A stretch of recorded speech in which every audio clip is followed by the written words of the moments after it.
All right, welcome everybody to the comic panel. I'm Cody. I'm Talon. I'm Jacob. For those who are listening for the first time, we are a bi-weekly radio show podcast comic book club covering any and everything regarding comics and manga. We have each co-host pick a book that follows a specific theme and review a book for every episode. When we wrap up the theme with a retrospective episode covering our opinions and favorite moments from each of the books. And today is a special episode because we have a guest with us. My friend Cam. Welcome to the show, Cam. Yo, what's good, y'all? It's a pleasure to be here. Yeah, it's great to have you.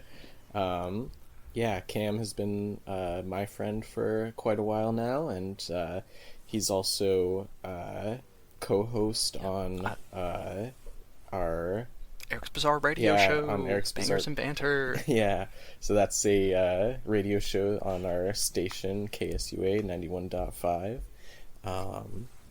Yeah, and so he's here joining us for our third book in our theme of comics based on video game properties. And today we are reviewing Team Fortress 2 comics, issues 1 through 7, and the catch-up comic written by Jay Pinkerton and Eric Wolpaw, drawn by Heather McCanney Campbell and Marin Ranieri Marmula. Colors by Bray Foster, Tiana Orgalia, Michael Schillenday, and this comic is available to be read for free on the Team Fortress website and has special image layering effects. I recommend reading on a desktop rather than the phone so that the page aspect ratio can be right. Just for those listening out there, I did try to read it on a phone, and it was a little bit difficult. Not impossible, but not the best experience for it. So this comic takes place in an alternate 1972 with some flashbacks, and focuses on the control of a company called Mann Co. and the mercenaries who have been employed by that company over the years. Mann Co. is notable because they have a large stockpile of Australium, a golden metal that can be used to keep someone alive past their normal lifespan. After a hostile takeover of the company, it is revealed that someone has stolen all of the Australium from the vault, and it becomes a treasure hunt to find the remaining supply, with the mercenaries, Soldier, Pyro, Demo Man, Heavy, Sniper, Spy, and Scout, working with the mysterious administrator, while the Team Fortress Classic team works for Grey Mann, the new CEO of Mann Co., all while the previous CEO, Saxton Hale, works to try and regain control of the company. So Cam, this book was your choice, and in particular, invited you on this theme because you suggested these comics to me, and also you're a big video game player. Why did you pick these in particular? What was the draw for you? I felt like it was kind of like the perfect storm. Like, I don't know, like I've been meaning to reach out to other KSUA shows, like EBRS is fun, but like, I gotta experience more. So, and then like I know your show's about comics, and I don't read a lot of comics like normally, but this is one of those exceptions, and I figured, hey, like you haven't talked about it yet, like it's a subject I like talking about, like got a good reason to make more appearances, like might as well. Yeah. And are you what drew you to the Team Fortress comics in particular? Do you have a lot of experience playing the games too? It's Team Fortress 2 is my most played game on Steam, at least counting the logged hours online, and I've been playing it off and on since like 2014. I don't know, it's been I guess that's been, over a decade now, which is kind of crazy to think about. And I don't know, it's fun, it's arcadey, it's cartoony, like it's a first-person shooter for those that don't know. I don't know, it's got a lot of like silly voice lines, and the characters are surprisingly well drawn out for a game of its style, I guess. Yeah. Okay. It's pretty cool. No, that's great. Thank you. Um, okay, so let's jump in on what we thought about this comic. Um, does anybody kind of have some first impressions, likes and dislikes? Well, I guess my first impression, not just of like the comics when we read them, like I was aware that the comics were a thing, and then that the when the last one came out, it was like a big deal. Mm. Yep. Yep. Yeah, no, because there was a long hiatus. Like, if I bring up the webpage, I can definitely. But it was like, yeah, 2024 to, yeah, before that it was 2017. There was like a 7 year just like of nothing, like no changes. Wow. So like that was part of the, and like that's also the comic to like wrap it up. Like so like for 7 years there was like no one knew what the ending was, and like I mean there were like, and the other thing is like also like on the game side of things, Valve was like starting to just kind of like ignore Team Fortress 2 and like like wasn't really updating it as much. And because like of the lack of attention in the game, there were people that were like seriously wondering if like we were ever going to get the last installment. Yeah, I don't recall. Did they ever? Interesting. Valve being the like people who run Steam, like the biggest PC games marketplace in the world. Like, did they ever talk about any of the reasons why it took so long? I believe so. I don't know if like how detailed they got, but I also will say like that's not usually it's not the sort of thing I would like pay super close attention to. But if I recall correctly, the gist is basically that like the game and Steam were already just printing enough money. It's like they don't need to like risk ruining their product by adding new things. They were probably more focused on just maintaining it and making sure it continues to print money rather than yeah. But shift to focus was really the big thing. Plus the like another reason why Team Fortress 2 maintains its popularity to this day is like for some reason its community is like super super dedicated, and like the updates that have been coming out over the past 5+ years I think at this point have been like mostly like a community effort, and then like Valve just essentially just green lights it. Wow. Interesting. Yeah, and what is shift to focus, you said? Like shift of focus. Like okay, like I don't know, it's Valve's kind of weird because like they do game development, but like there was a time where they like seemed to kind of like drop out of it. Half-Life and Portal, and Half-Life 2 and Portal 2 and Left 4 Dead and Left 4 Dead 2. No way. But then, like once Steam got as big as it did, it isn't really a game company anymore. It's more a responsible for the world's biggest PC games marketplace. Right. Yeah. Okay. I understand what's being said.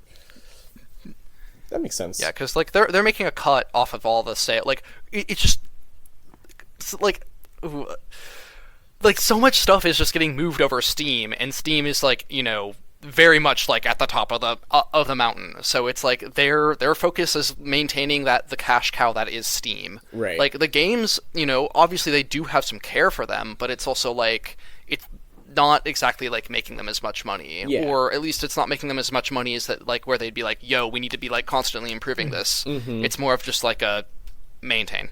Right. No, that totally makes sense. Okay. Well, let's get into the comic a little bit more. I'll say that I mean I knew that this game in general was very silly, but these are some very silly comics. Oh yeah. Oh, I forgot how silly they were coming back. Like it is just like wall to wall kind of just jokes and sight gags and stuff like that, physical comedy, all of the like I mean as somebody who's never played Team Fortress 2, it's like all of the like focus on Australia, it's like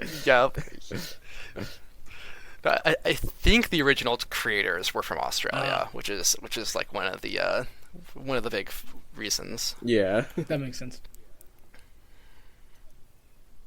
Yeah, like the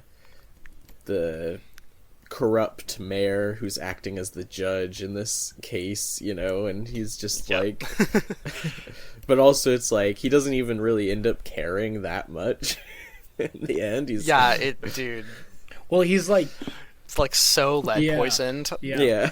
I thought that was an interesting twist. Everyone is just dumb.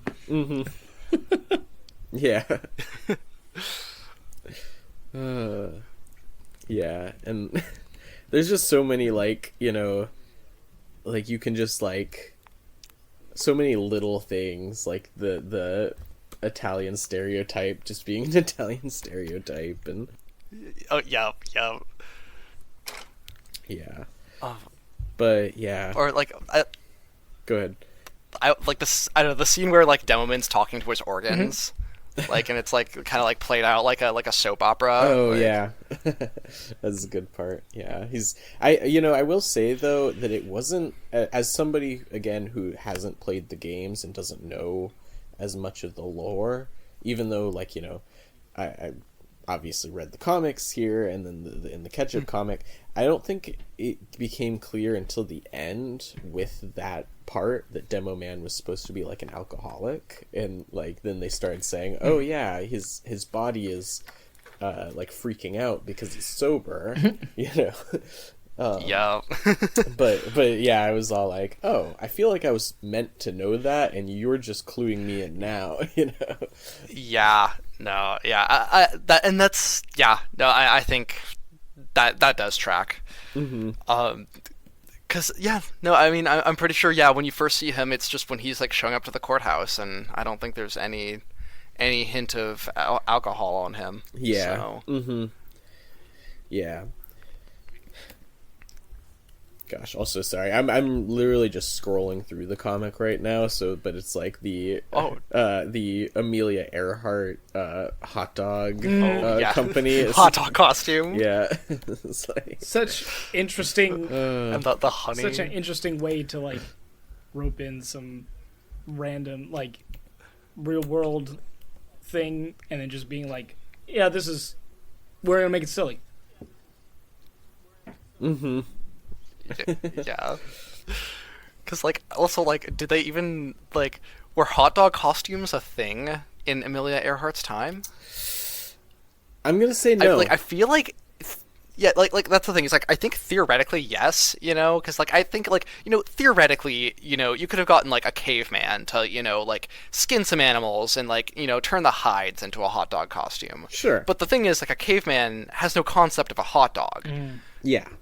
So, like, but that's the thing, though, is, like, now this is a time period where, like, hot dogs may have existed in some form, but I did don't think hot we were dog in costumes? mascot Yeah. advertising yet. At least not in Amelia Earhart's. Yeah, I don't think so Potentially by either. the 70s when you're advertising everything to kids. I mean, certainly, either way, she's not going to be wearing a hot dog costume flying this plane. Yeah. True. It's definitely a strange alternate history that you've Yes. got happening. Or, also, like, New Zealand? Oh yeah. Like, yeah, like, I completely forgot that Sniper meeting his parents was, like, a thing that you see in the mainline comics. Yeah. And, yeah, like, he's got, like, the whole, and the play on the Superman trope, Oh, yeah. and, like... Yeah, that was a lot of fun for me, actually. I've been reading a lot of Superman still, and so it's like, yeah, just the idea that yeah, it's a dumb version of that, Literally, yeah, like, it's Superman, but it fails successfully. Yeah. I think my favorite I'll, gag is Tom Jones. Just for whatever reason, Tom Jones is in oh here. yeah. Yeah, that really got me too, and how it continued to be Yeah. part of the story. Yeah. Yep. It's like Yep. like it's in Yeah. the newspapers and stuff, and Yeah, all the way up to the end, basically. Yeah.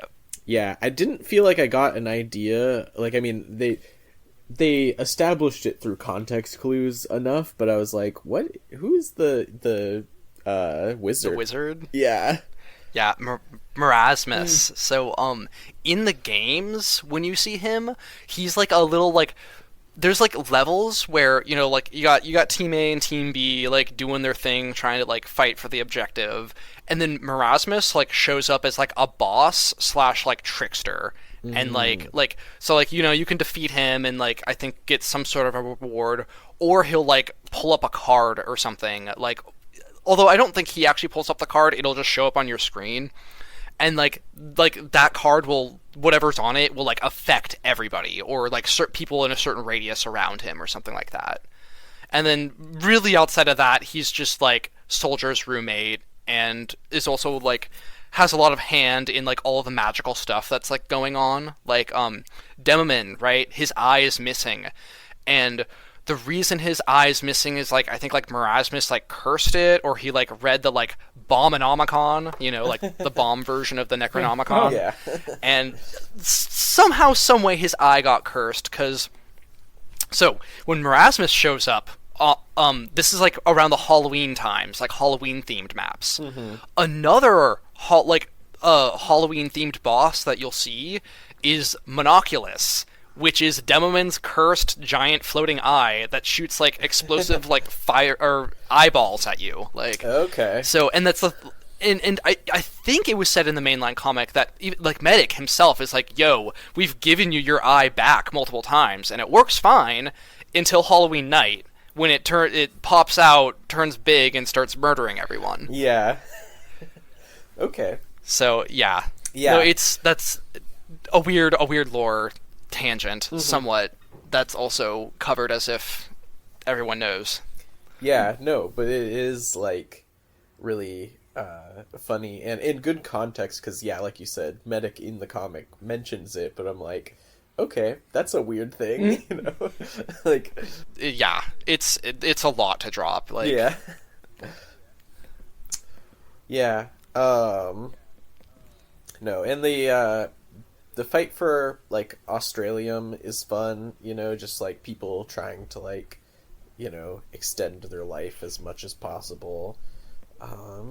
It's like a good. It's also interesting to see that like even despite the life extension, it's well, I mean there is a scene where one person seems to actually like reverse aging, but it seems like for the most part they like it just ages them like 10 times as slowly. Like Yeah, because like I mean Helen and Zephaniah like they look like really bad at the end. right. But there is also like a scene where like Helen's like, yo, I'm gonna use like half of the world's supply in one moment or whatever quantity it was, and then she actually does kind of look like she's in her like 50s 60s, but then Yeah. No, my understanding is that the more you use it, you actually can reverse the effects of aging. But if you use it more slowly, there's probably like, got to kind of titrate it in the right way where it's all like you can either keep yourself the age that you're at or, just age very slowly if you're like using it like more and more steadily, as you're running out. But also it seems like if you use a lot to de-age yourself, that will come back and accelerate your age suddenly when you do finally run out. Yeah. Like almost like, yeah, it's like a pause button, but then it suddenly zooms forward. yeah, like the pause button doesn't forget where it actually left off. Yeah. And it's very, very quick. He said it was like only an hour that she would expect to be able to use young. Oh, true. Yeah. True. And then just poof into dust, basically. Yeah. But yeah. Generally, yeah, I'd say it's a fun comic, Sometimes, like, I think that it's probably a lot better if you're, like, much more invested in the lore, like you already have, like, you have experience playing the games and getting, like, little lore drops, so it's, like, every, like, new thing is, like, really exciting. being coming. No, and Go ahead. oh, just like I definitely a big part in like me picking this comic is familiarity and ease for me, and like I'm already on the game side of things, so and I mean really I'm rereading the comic for this, so like yeah, but I think I could have chosen something better for beginners. No. I mean, you didn't have to. I just like, yeah, just in a terms of like explaining, like, yeah, who this is for. It's yeah. But yeah, also another thing too is that so as we've mentioned, Valve has like these specific games that they've made, and the main ones being the Team Fortress series, the Half-Life series, and the Portal series. And I feel like I'm familiar with Portal 1 and Half-Life 1, at least like culturally, right? I mean, I have played the Portal games, but I haven't actually played Half-Life, but at least I know of them. But I feel like Team Fortress, like I've only really heard about Team Fortress 2, and maybe that's because they're not like they're ongoing like online multiplayer games instead of standalone games that you can just like, oh, I'll play the first one and then I'll play the second one, kind of things. But yeah, that was interesting for me to kind of realize, and then also when it like brought the Team Fortress Classic characters in, I was like, oh, so I guess you're from game 1 then? Yeah. Yep. Okay. Yeah. No, it's I will say it's the development period between Team Fortress Classic and Team Fortress 2 was long enough that like so I guess the gameplay isn't too radically different, but like the stylization of the game is very, very different. Like Team Fortress Classic is almost like Counter-Strike-y, whereas Team Fortress 2 is like very much just like cartoony and ridiculous. Okay. Yeah. And I guess that kind of like also makes sense in like a story sense, or at least how they justify the difference, that it's like the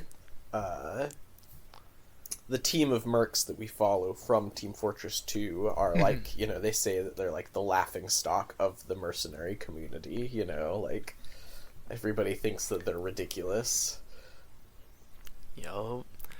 And if you like because there's the scene where they go to the headquarters and there's that like big statue, right? Like you see the A B C E or A B C D E, and then I think actually the F, like there should be a spot for F, but it's removed. And I think those like represent like the other teams. There's like oh gosh, there was Ajax, Bravo, Citadel, Epsilon, and Fortress, I think, was the one for F. Because like they're all like there's like 6 mercenary teams that are like hired by these guys to like, and honestly, the organization I'm still not very like keen on myself in terms of like lore. Yeah. But like that I understand that much, because one of the Team Fortress, like I think it's the Team Fortress Classic Heavy, like goes through talking about how well we like slew the best of them, like, and he starts naming off like an A letter or an A word, a B word, a like E word or a C word or something, and it's like, as far as I can tell, it's like that those are what he's like talking about, or like the other, he's like hunting down the other mercenary teams, which I mean is also what he's doing with Fortress in that moment too. Okay, gotcha. Interesting. Yeah, and the thing is, I think Classic and Fortress are the only like teams so far that you have seen like anything for. Yeah. I think all of the other teams are mentioned purely by name. Like I don't think you've actually directly seen any of their members, or if you have, it was not chosen to be revealed to us that they're members. Right. Okay. Interesting. Oh yeah. Also, I thought it was enjoyable too, the the idea that Spy is Scout's dad, you know? Oh, yep, dad. Yep. It's like, yeah. But just like, No, that's... even at the very end, it's all like, I'm not gonna deal with this, actually. Exactly. I like, did not catch that. We still have a relationship. Really? Yep. Yeah, no, like... I think the comics did a very good job of, like, kind of hiding it, you know? Like they like, especially on that scene when, like, Scout's, like, you know, like, sitting there dying, you know, there's, like, the conversation kind of, like, starts alluding towards it, but, like, he sees, like, Spy as, like, God or Tom Jones or something. And, yeah, it's Tom like, Jones. Yeah. And because, like, you're seeing, like, Tom Jones talking, it's like, to me, it's like it makes it a little bit less clear that it's, like, you know, actually Spy who's talking. Yeah.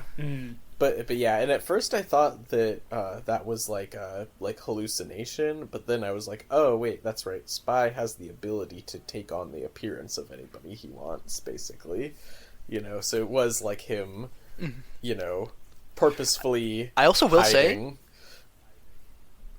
I think also there was a little bit of column A and column B there, like, because, like, you can definitely see in the background when Spy, like, it's like not like the prison wall or whatever the heck, like, Scout's, like, dying in front of, but no, I mean, it just tracks, like, Spy can mimic his voice and, like, you know, has, like, his disguise kit, and so. But yeah, a little bit of ambiguity, but also lore. Yeah. Also, just since I'm on that part, is there, like, a relevance that I should understand? Or well, you know, people who are familiar with more of the lore in the game should understand, I guess. When God says to Scout that he's, like, basically he's going to die again December 4th, 1987. Oh, I don't know if there is anything specific. Like, I think it's just more of a, like, hey, this is the day you're dying, I'm telling you, by the way, like, you know, like, remember this before you leave. Because, like, I could also see that having, like, an IRL tie-in. Like, maybe there's some, like, really famous event that happened on that day, but I have not bothered to look it up. I always just kind of took it, like, as in, like, you know, I'm God, I know when you die, like, I'm gonna let you go this time, but I'll see you again this day, like... The first thing that comes up is actually, and I wonder now if it's a FNAF reference. That's the Bite of 87. Oh, wait. If that's might. wow, that might be okay. it because which comic? Yeah, I'm not sure which would have come first. Because Five Nights at Freddy's, like, feels like it's been around forever now, even though it's been within like our teenage to adult lives. Yeah. Let me see here. It's 2014 is when it came out. Or that being FNAF? Yeah. Yes. Okay. So if these comics were first coming out in 2017, then definitely would be in the height of that popularity. So yeah, maybe, I don't know. weird connection though, but fun. Yeah, I liked also the romance between Soldier and Heavy's sister. Oh yeah. Yeah. They had fun chemistry. That's fair. Yeah. Yeah, definitely. Fun's a good word. Yeah, like a little over the top. Like I won't lie. Like that's honestly when over my reread, there were some times where it's like, I mean, this is kind of cute, but also like, ooh, like dang, that's a little much. I don't know for what I was expecting. But I think that's also kind of the point, is that it's supposed to be hammy and like in your face and like something that, you know, you wouldn't really expect common people to say. Yeah. Yeah, no, for sure. Like they Like, are I don't know. extremes. Yeah. Yep. Yeah. That's the word there. Yep. Yeah. I also will say it's like, as much as it's like not the greatest thing ever, I don't know, the scene where like soldiers just like, Zana, quickly be racist, like that to me is just like, 'cause Yeah. it's not a good thing, but it's just funny that, you know, like you'd have a girl so down for you that like they just do that for you. Right. Yeah. And at least also, you know, the creators were, you know, fun enough to be like, oh, we're gonna like, you know, censor out all the words and stuff because we don't actually want to be offensive. We just want to be funny. Yeah. Mhm. True. Well, yeah. Was there anything also? Well, I want to get into the art, but was there anything that like, you know, didn't work in this comic? You know. For anybody. I don't know. Uh, Sorry, go I think ahead. it could have. Oh, sorry. Oh, well, it definitely. I think it could have taken its time a little bit more. Like, I'm not gonna lie. I kind of like wish to like have a little bit more. Like, it would have been nice to see a little bit more of like slice of lifey stuff. You know, like. But I mean, that's not exactly their lives either. So you know, maybe that's like more of like the dessert after, you know, like the blood sausage. Yeah. Yeah, who would want dessert That's after right. that? But yeah, like But yeah, definitely, I can see that. You know, like when I was reading it, it was kind of a lot of like, you know, just like, wow, like it's fast paced. A lot of stuff is happening, and yet, like, you know, the issues themselves seem so long sometimes too. You know, Yeah. where it's just like, wow, we're still going. There's still more happening. yeah. Although it also doesn't help when you're like viewing it, like, because like the phone, viewing it on phone isn't like super great because it's like you're just like kind of like sitting there scrolling. But like on the PC, or like when you had to like, because like at least the way I'm doing it, I'm pressing like the right arrow every time, and sometimes like there will be a panel with like 20 effects on it. Right. It feels at least, and it's just like you keep like going and going, and it's like, dude, like, okay, I get it. Like, can we get on to like the next background or something? Yeah. Like, Totally. Did you have something? Yeah, I was just saying that before we moved on to the art. I don't know if this earned the emotional payoff it wants in its final issue. Yeah. And I feel like part of it, cause Yeah. if I recall, and I might be making this up because it was a couple years ago now, people were very positive on the last issue when it came out, and I think part of that is because they waited like 8 years or whatever it was for it to come out. yeah. No, dude, we've got Team Fortress 2 fans definitely have a little bit of Stockholm syndrome. Yeah. Yeah. Because I can kind of agree with you. Because, like, I remember, because I didn't, like, reread anything, like, leading up to, like, the drop. Because, like, I mean, again, like, as I said earlier, like, you know, some people were not even sure if, like, you know, the final comic was, like, ever going to drop.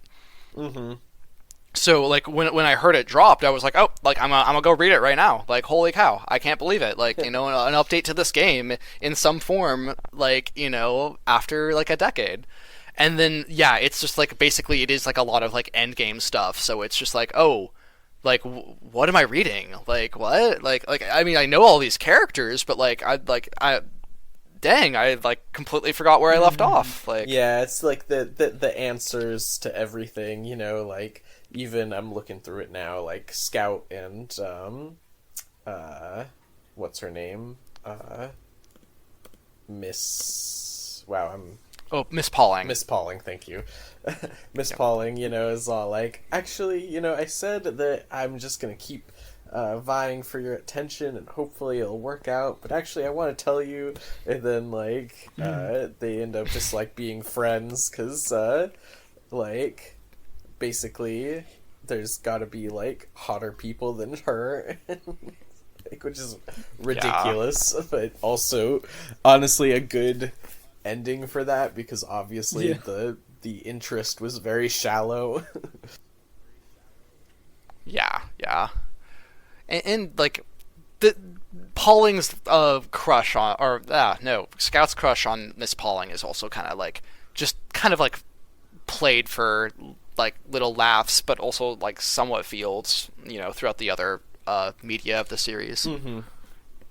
No, sure. But yeah, I'd have to agree with you, Jake, that like, it is like, it's all like I said, jokes and jokes and jokes, and then like, yeah, this like 7-8 year gap that they had is just like, okay, well now we're gonna do some like, more emotional heavy lifting, but it's not, when read all together, it's not really cohesive in that way. Like, don't get me wrong, not everything needs to be Saga, where it's all like super serious and all that. Perfect. And also with its own delay problems. Mm-hmm. But it would be weird if, like, the last issue of Saga was a super funny comedy. Yeah. Yeah. Yeah, fair. Mm-hmm. And did I understand correctly, like, because at the end it was talking about the last person who showed up to the party was the reader? Is that?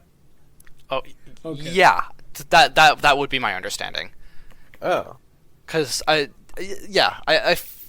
not drawing any other like, if it is supposed to like actually be something specific, I'm pretty sure it is just supposed to be like a, hey yo, like, thank you for reading our comic, you're part of our family, like. Oh, okay, I get it now. Yeah. Oh yeah.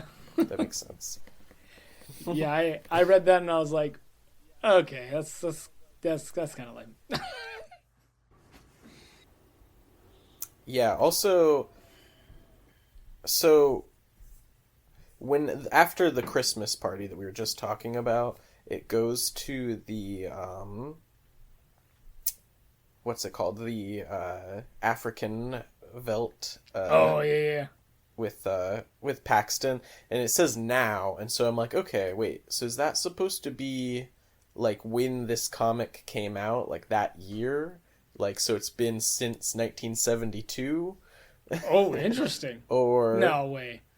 No, because they're all old, but I'm like, is it because they don't have any more Australium to keep them like alive? I'm just confused, like, when this is happening. Oh, basically. sure. Huh. A little bit, but yeah. But I mean, it's only like 2 pages basically, so it's not that big of a deal. It's like, whatever, they're old now. Maybe they were always old. Having fun. Maybe. I mean, it kind of seemed that way, like they were in their young prime in like, what, the 1920s or something. Mm-hmm. So I guess if they'd be like 100 years old at that scene, basically. I think it's a different now, because I mean, these people are like, in their like, I think Scout's the youngest, and he's like in his 20s pretty solidly, and in the 70s. So like, if that now is 2024, dang. Mm-hmm. Dang. Yeah. Right. Yeah, because it would make the, Paxton, like, over 100 years old, basically. But I guess he is Australian. He is Australian, yeah, exactly. So I'm, like, a little bit confused, Yeah. But, so I was like, I don't know, maybe not. But I also kind of was like, well, it's also only 2 pages. I don't super care that much. Exactly. What it is. Yeah. It's the last 2 pages. But yeah, moving on to the art, though.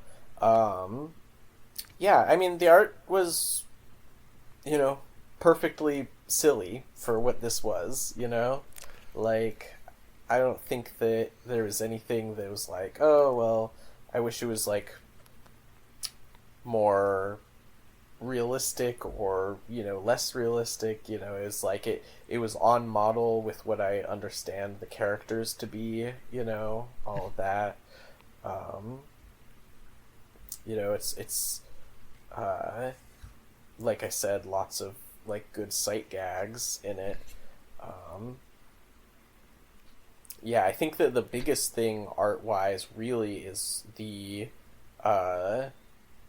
layered layouts, the effects on the comic. Like, that is the most standout part of this series as a whole, even. Dang. And certainly interesting. I'm curious what you guys have to think about it. Like, do you think that it was something that helped the comic overall, or is it just kind of a gimmick? Do you want to see other comics use this, What were your thoughts? I thought it was really cool. And I think it's like a really awesome thing that you can do with like a webcomic. And so in a way it's kind of like a way of using the medium that is different than what I've seen before. No, for sure. I was a little bit surprised by it. I think that it does, like, when it's, it works well. I think that at times, like we kind of already mentioned in the episode, it's a little bit, how do I say it? Like, it kind of makes it feel like the comic is longer than it is, and that can be a little bit tiresome.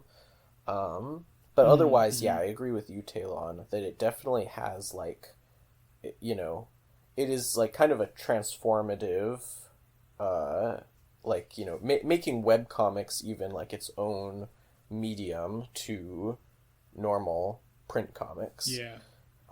In an interesting and exciting way. Yeah, I wondered also, with how online these comics are in a way, it did remind me, I only maybe ever made it through, I guess, what would be considered issue 1, I have to assume, but I think that this is very similar to how, oh gosh, I just had it in my head and then totally blanked on it. It was a very popular webcomic when I was, like, in middle school. It's suddenly not coming to me. Can you talk about some of the themes or fighting? characters? It's like, it was about people that were very, like, oh gosh, like, it was like a kid, and he was like not very, like, cool or popular, I think, and like, I think, I don't know, just, like, it had a lot of its own lore also, but it was like slightly, like, animated and had these, like, effects like this, and it'll come back to me soon, I'm sure. I'm just totally blanking now that I'm supposed to be thinking of it and telling you guys. But yeah. Were you thinking of Kill 6 Billion Demons? Because that has a lot of effects that, even in print versions, some of that's lost from, like, the webcomic. I don't know. It's not the end of the Definitely world. not Can't that remember one. it. Yeah, and once, like, if I were to say it, you'd be like, oh, that one. It was just, like, it was popular among unpopular people, if that makes sense. Was it Homestuck? It was Homestuck, yes. Yeah, I've definitely heard the name. Of course There it we was. Yeah, that is what I was thinking of. Yeah, lightly animated and having effects, and I was so confused when I tried to read it. It completely took me out, and I was like, I don't want to read any more of this, actually. Like, there's so much to catch up on, and it's weird. It's not a comic. This is like some sort of animated thing, And I was like, this isn't a comic. I was told I was reading a comic. But yeah, I think that this like, maybe shares a little bit of DNA in some way. But maybe not also. Maybe it was like, evolving at the same time kind of situation, but not actually influenced by each other in any capacity. Yeah, anyway, though, any other thoughts on the art? Yeah, like you guys said, it really fits the comic. I don't know what I would change other than I did not know there were effects because I read it all on my phone. I wish I had thought to ask, or not blaming you guys, but somebody had mentioned that, like, yeah, probably read it in the desktop version. Oh, yeah, that's fair. I mean, I started on the phone, but it does still have the layered effects, right? Yeah, it's just like the background will stay the same, but like the speech bubbles or something will change. Yeah, okay. Yeah, because really what I found was just that, like, yeah, the aspect ratio ends up getting kind of squished a lot of the time. Yeah. But yeah. Oh, just one last thing I'd like to touch on is I think it's very interesting how all of y'all were like, yo, not many, like, to my understanding, just, like, not many comics do this, like, sort of layering effect, And because, like, this is one of the few comics I've read, I was, I guess, not necessarily under that impression. So, kind of cool to hear that. Yeah.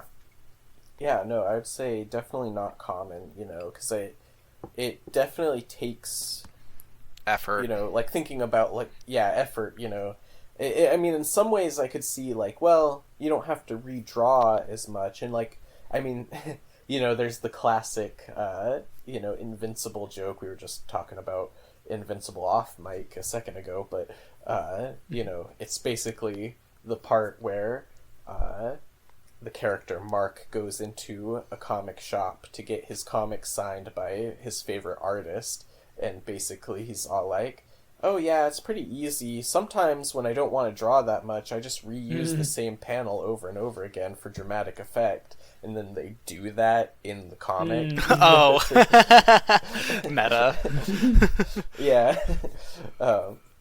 So yeah, like, kind of same thing where it's like, oh, well, you're saving some effort with not having to, like, redraw your backgrounds, but still get new, like, text happening and stuff on top of it.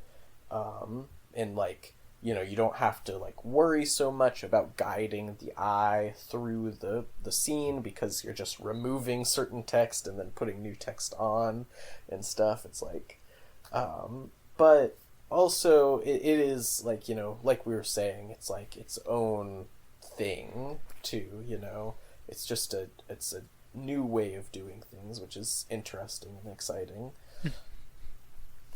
Yep.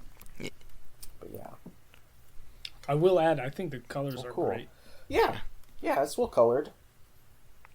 That's a good point.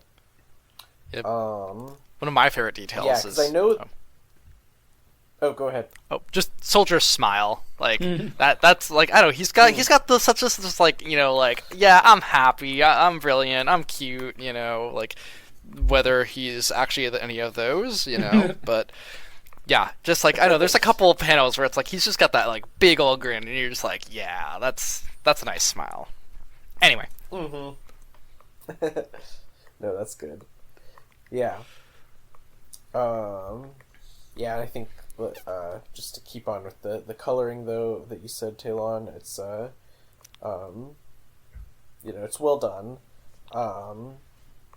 Yeah, and I know that they kind of, at some point, the colorist, I think, switches where, like, sometimes there's parts where, like, they get a little bit of help, like, it doesn't give, like, which pages they worked on, but issue 7, like, they had, like, the most people working on, and then, like, I think, I would have to look it up, but there was a part where, like, they had, like, the artists, and then, like, the colorist, and then at some point whoever's basically was inking, probably, I think, became the colorist also, or at least co-worked on the colors, But yeah, a very collaborative process. But even it's not like it was very noticeable from issue to issue where the change was at all. It was obviously these people were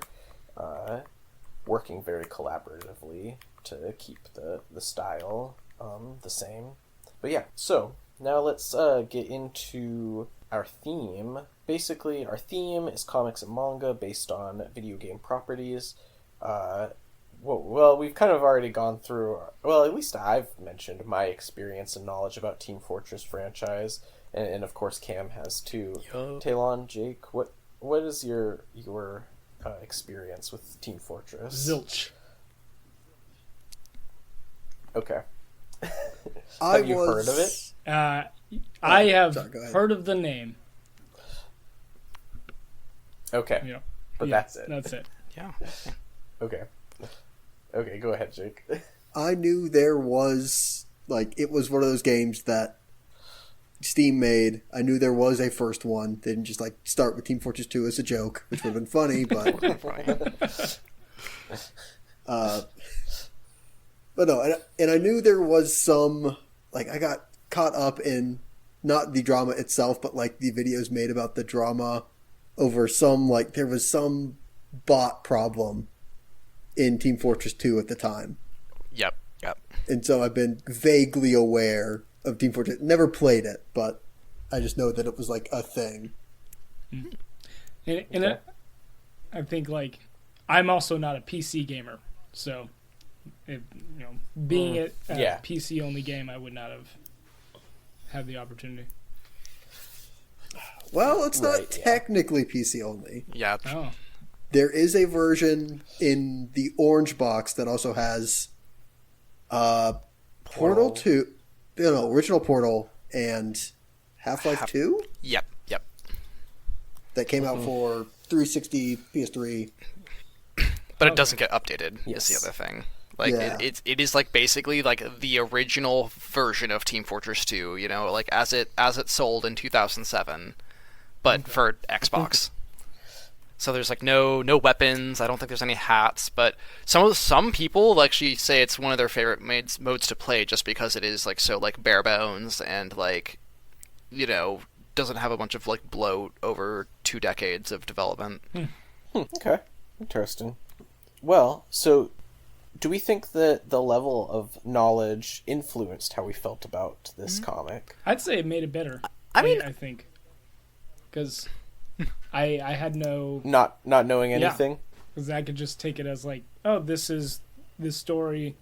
I don't have to think about it in terms of what does it represent this other thing. Well, what's its connection to all these other things? It's just this is what it is. Mm-hmm. And I guess it was also fun because it was I have no idea what this is. So, what it could be anything. Yeah.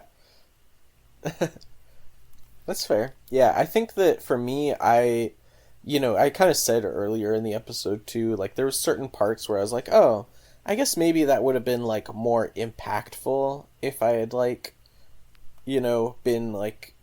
in the know about what it's talking about. It didn't leave me out at all, where I was oh, I have no idea what's happening. But it obviously would have been oh, they're doing that thing, that thing that I know about. Yeah. So, I think that, playing the games maybe would have been, for me at least, a little bit more, made the comic a little bit better. It is definitely for fans of the game, I think. That's what it feels like. And I'd agree. I think typically the thought is that you would play the game, for a while, and then you'd be oh wait, this thing's got a comic? Yo, Yeah. Mm-hmm. Which definitely was the route I had ended up taking. But again, it's great to hear some perspective from people that did not take my path. So right, because It can work in the other way, though. You check out the comic and then you're oh, well, I enjoyed these characters and the goofiness, of it. So like, as long as you're like, oh yeah, I'm into the game, maybe I'll try and see how that is, Yeah. Mm-hmm. So with that, then, do we feel like know more about the video game now? I think so. I will say personally. I think just the sense of humor Yeah.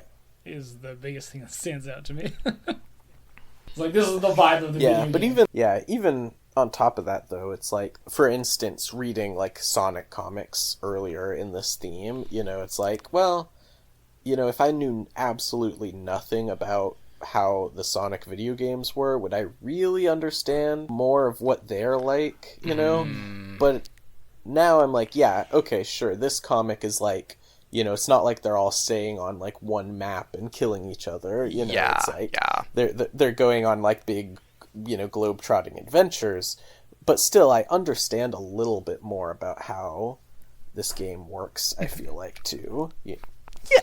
No, although I will say, from like a more of a literal gameplay standpoint, this is actually a very interesting question, because honestly, I feel like in that sense, it doesn't really carry it out pretty well. But I mean, there's definitely some other overarching game themes and mechanics that you do get to witness. Like after they killed the bears, and there was that you saw the thing where it was like, yo, MVPs, this person took out this many bears. So at the end of a Team Fortress 2 round, that screen will show up and it'll be like, yo, MVPs, who got the most points, So it's cool to see stuff like that show up, but there's definitely some other mechanics that did not make an appearance. Gotcha. Yeah. What do you think? Yeah, that's fair. Of so there were several times where these characters just died, but then through what, sheer force of will, they were just like, I'm back now. Came back. Yeah. There's sometimes that feels cheap. I'll say. So I also in the player versus player modes of Team Fortress 2, there's no reviving, which, so that honestly is a little bit more of a cop out. But there's a cooperative version where it's a team of human players, and then there's these waves of robots, Grey Mann's robots are coming in, and you gotta protect Mann Co or whatever from them. It's called Man versus Machine. And in that mode, so they lured in that medic made some device that allows him to revive his teammates, but you will not that device does not, that exclusively is used for Man versus Machine. It's considered too busted for the actual player versus player play. Okay. Interesting. Yeah, I was kind of wondering about that, and I was like, oh, well, maybe maybe the mercenaries sometimes use Australium just to revive, but I don't know if that's part of it, That's probably something they'll work into the lore. But I also will say it's kind of interesting because you also the game, I don't think, gives any hint of medics devil deals, but that is something that is just in the comics, Interesting. Yeah, no, I did enjoy that part too, specifically that basically he surgically removed the Team Fortress Classic souls and implanted them into himself. Exactly, so he can make more devil deals. Wild. Yeah. Pretty silly and funny. Okay, well, cool. It's almost time to end our episode. But before that, does this comic make you want to play the property it's based on? Well, I guess I'll go first. To some degree, yes. I'm not gonna lie. I read this and it's dang, I could hop on for a match, but I'm also kind of at the point of time. I don't just have a ton of time for video games. A lot of my time is spent doing other things that are a bit more productive. Though I do wish I had more time for it. But I know I also after 1,800 hours of playing TF2 over my life, it's fun to return to every once in a while, but I'm not playing it super duper often. Also, the community can be kind of toxic. it's a very weird community where it's like you have both of the extremes, like a lot of both of the extremes. It's like either like, you know, like the like, you know what, I'll let you think it, but it's like it's like the nicest people ever, or people who like only derive pleasure from like making like life awful for others. So yeah, that's a bummer to hear. And part of that understandable in a way. But either way, that's it. Okay. Yeah. Yeah, having no experience for me, I would say that, you know, I honestly, one of the big things was that actually you, Cam, saying earlier that, you know, it's kind of like a good starter first-person shooter, because I don't play a lot of first-person shooters. You know, I mean, I have played some, but not like, you know, I haven't ever like completed like a COD campaign or something, you know? So it's like, yeah, that kind of does, you know, interest me a little bit, but also at the same time I'm kind of like, you know, it's just not my kind of game either, you know? Yeah. But if there was somebody that was like really, you know, since it is a multiplayer game, you know, if somebody was like, oh, I really want to play this, you know, I'd be like, all right, I'll try it out, play some rounds, you know? And now I know like more about like, yeah, like the different character classes and stuff, and what it's all about. So, you know, definitely have a little bit less unease, you know. I'm like, okay, yeah, I kind of know this game a little bit. Yeah, I wouldn't say that it made me want to play the game, but it was a fun read for the comic, but Okay. not too. Yeah, that's fair. Heck yeah. Yeah, it's worthwhile reading, but it's not really my cup of tea when it comes to first-person shooters especially, but not everything's for me, so such is life. Yeah. Yeah, okay. Well, cool. All right. Well, that's all the time that we have for this show. This has been our review of Team Fortress 2 comics. Thank you again, Cam, for coming on the show. It has been great having you on. Yeah, it's a pleasure. Thank you. Yeah. Thank you for joining us. If you liked this episode, oh. Yes. Okay. If you liked this episode, be sure to follow us on Twitter at The Comic Panel 1 and listen to more of us wherever you listen to podcasts. Our title is The Comic Panel Podcast. You can also listen to us on KSUAradio.com or 91.5 FM in Fairbanks, Alaska. Be sure to tune in 2 weeks from now for our next review based on the theme of comics based on video games. I'm Cody. I'm Taylon. And I'm Jacob. And I'm Cam. Thanks for listening, and we'll see you next time.